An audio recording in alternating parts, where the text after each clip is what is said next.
Hey there guys, welcome back to the channel. Today we're doing a commander deck tech on Alela, the Artful Provocateur. This is a Throne of Eldraine Brawl commander. Now, you might as well just call this commander a troll. That's a Provocateur is just a troll in 2019. But this commander is 4 mana and Esper, a 2/3 Faerie Warlock, pretty cool creature type, but a lot of good stats. Flying, Death Touch, Lifelink, other creatures you control flying get +1/+0, and whenever you cast an artifact or enchantment spell, create a 1/1 blue fairy token with flying. So this commander alone is great on combat, great stats.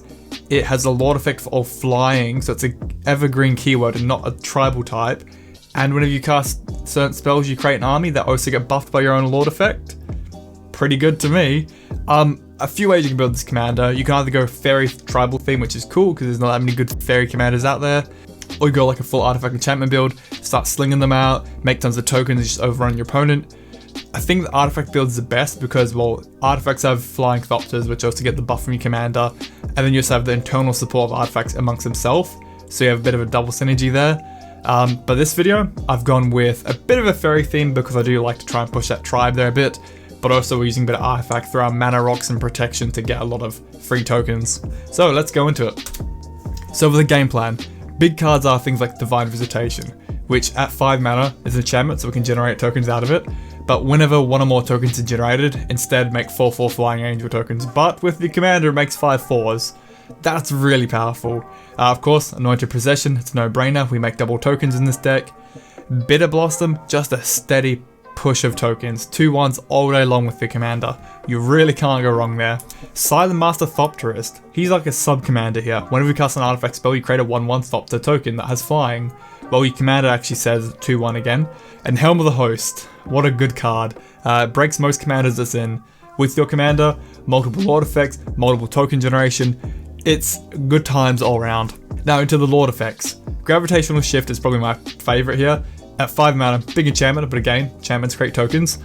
It gives all your flying creatures +2/+0, and all creatures without flying get -2, -0. So it just nukes your opponent's board at the same time.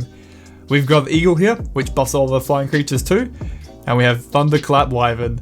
Now, people who watch the channel know I love a good clapping. But again, buffs all creatures with flying. Other Lord effects are enchantments like Favorable Winds, which just simply buffs all creatures with flying.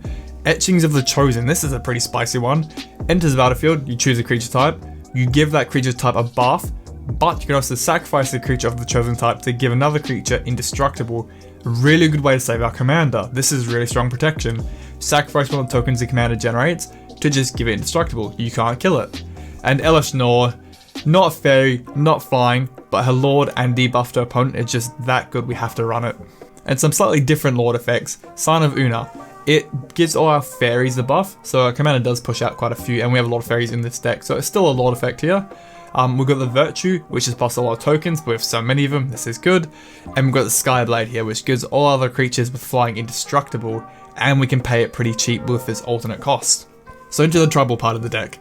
We've got the Harbinger, which can tutor out for a fairy card, and it can be fairy sorceries or instants as well. We also run Una, which is a great mill commander on her own, but she too can create tokens while milling our opponent. We run the new Wrangle Master of the Pranks because I love options. On hit, we can choose any number. Each player discards a card, loses a life, draws a card, or sacrifices a creature. And depending what point in the game, we can adapt to what we need. I love Sower of Temptation. I love stealing my opponent's creatures. I love the artwork of that card, which is a great thing all around. Puppeteer Click lets us steal things from the graveyard. Brazen Borrower lets us bounce things back in its adventure. And then when it comes back, it's just a decent, beefy fairy. We run the good old Pestamite to tap down things. And this is what I love about fairies. They often have tons of cool sorcery instant-like effects on the creature built in. They've all got flags, so they're all going to get buffed by our commander. The new Shine Chaser, which just gets buffed by a number of enchantments and artifacts we control, so they can become a flying tank, absolute unit. And then we've got a more counter magic here, but within the fairy tribe. Who got Glenn here, who can sacrifice herself to counter non-creature spells, but she also has persist, so she comes back. Then we've got the Spell Stutter, which can counter spells based on how many fairies we have. Well, hopefully if our commander will have quite a few. And then we have Fairy Trickery, which is a fairy counter spell, and if it actually counters it, get it out of here, remove it instead. Now onto support. So Archetype of Imagination is a pretty spicy one in this deck. All our creatures gain flying, our opponent's creatures all lose flying. This now lets your commander's Lord effect apply to all your creatures. We've got the big old Aether Sworn here. It's a big old flyer with removal built in. It's pretty cool. And then we have Hangback Walker, which casting it generates tokens from our commander, but when it dies, it generates more flying tokens, which our commander only buffs. A good, spicy combination right there. We also run Solemn because it's an artifact to generate tokens and cast. When it dies, it can draw a card and it gets a basic land. Baleful Strix is a bomb. It's an artifact, so you generate a token on cast. When it enters battlefield, you draw a card, and it's just a really good flying creature that gets buffed by your commander. Phyrexian Metamorph can be anything we need it to be, and it's an artifact again, generating us tokens through our commander. We've run a couple of Planeswalkers here. Tezzeret works really well. It generates flying tokens, which we can buff with our commander. It's got a really strong draw built in, which hopefully if we've got enough opters out, we can draw even more. We run Serra the Benevolent, which has an interesting play with our commander. Creatures you control with flying get +1/+1 to end a turn. Okay, it's like, again, working with the Lord effect for flying. She can also generate 4/4 angel tokens, which is nice to have. And her emblem comes in handy. We run Blind Obedience, which is an enchantment, so we can generate tokens by casting it. But I love that it just affects our opponent's board a bit, slows them down. And we run 2 tutors. We run Enlightened, which can get artifact or enchantments, our key types in this deck of course, and Fabricate, which gets only artifacts. Into removal and control, we've got Source of Plowshare and Anguish Unmaking for more of our creature removal. We have Cyclonic Rift and Supreme Verdict as our board wipes. But with more permanent removal, we run things like Detention Sphere, Imprison in the Moon, and Darksteel Mutation. Really good ways to deal with your opponent's commanders, but again, casting any of these will generate tokens. Into draw, Kindred Discovery is nuts in every tribal deck you can put it into. Nearly $20 a card now at this point. Whenever a creature of our chosen type, fairies in this case, enters the battlefield attacks, we draw a card. With our commander, that's a really good draw engine setup. I love Ristic Study in Phyrexian Arena because it's just nice steady draw and your opponent kind of has to deal with it. We run Skull Clamp, which sometimes works, sometimes doesn't in this deck. If your Lord effect is getting too good, you can't kill your own creatures, Skull Clamp. Then we've got my favourite non-fish in Magic, Muldrifter. He has flying too, so he can get buffed by our commander and draws us 2 cards. Good old Brainstorm, really can't go wrong. And Winged Words, which is a card I want to try because at 2 mana draw 2 cards if you have a flying creature. Cool combination with our commander theme. Now because we are very reliant on our commander, we do run a lot of protection. We run our pairs of booties here, Lightning Greaves and Swiftfoot Boots, and even a Darksteel Plate because our opponent will probably try and go for our commander. Now into Mana Rocks. Now Mana Rocks will generate a ton of tokens and we have a lot here. We run our 4 Signets, 3 of our guilds and the new Arcane Signet. They're all 2 mana. We also run a Mindstone of Sol Ring for a bit of an easy ramp early on, a Command Sphere for any colour and draw late game when we need it, even Chromatic Lantern for more ramp and colour fixing. These are all pretty cheap artifacts that will generate good tokens for us. We also run our Ashnod's Altar because we can sacrifice these tokens to help cast more artifacts or bigger spells if we need to. We run our 2 Talismans of Dominance and Progression. This is for blue and black and white and blue. Now to the lands, I've kept it pretty simple, a nice divide here. We run our 3 Shocks, our 3 Bodied Lands, our 3 Temples. We do run our Sunken Hollow and Prairie Stream just for more fetchable options.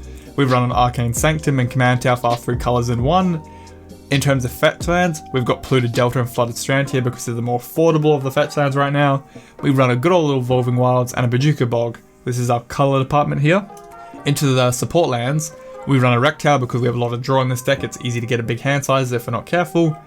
We do run a West Vale Abbey because we can suck a ton of tokens to make a big old threat for your opponent here with a big 9/7. Now here's something I'm trialing in my deck. Blinkmoth Nexus and Inkmoth Nexus. The artifact creatures that have flying and infect can be pretty spicy in a deck when people don't see it coming.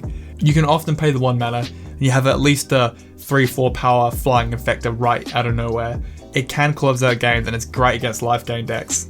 And as for basics, we run 5 islands, 5 plains and 4 swamps, keeping it a bit more on the budget side. So what do you think about Alela?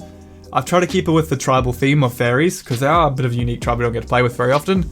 And I've tried to combine that with artifact casting through our mana rocks and a protection to still generate tokens. As a commander, she is strong. She does it all. Good combat stats, a Lord effect, and an army generating in 1 card. That's good. So I think she's a great commander. Let me know your thoughts. How would you like to build the commander? I know a lot of people are going the full artifact build or full enchantment build.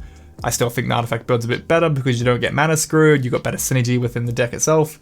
But yeah, let me know how you're building it and what would you recommend. Alright guys, have a good one. Catch you later. Alrighty, it's that time of the video where we can do a bit of a shameless plug. So thank you for watching guys. If you enjoyed it, please sub and like. It really does help the channel's analytics out a lot. Maybe consider joining me on my other social platforms. where you can talk about anything and everything Magic related. And special thank you to our patrons. They make the channel what it is. These guys are the building blocks for Mana Down Under. They support the channel in many ways. And if you'd be interested in supporting the channel, links are down below and at the end of the video. Thank you guys.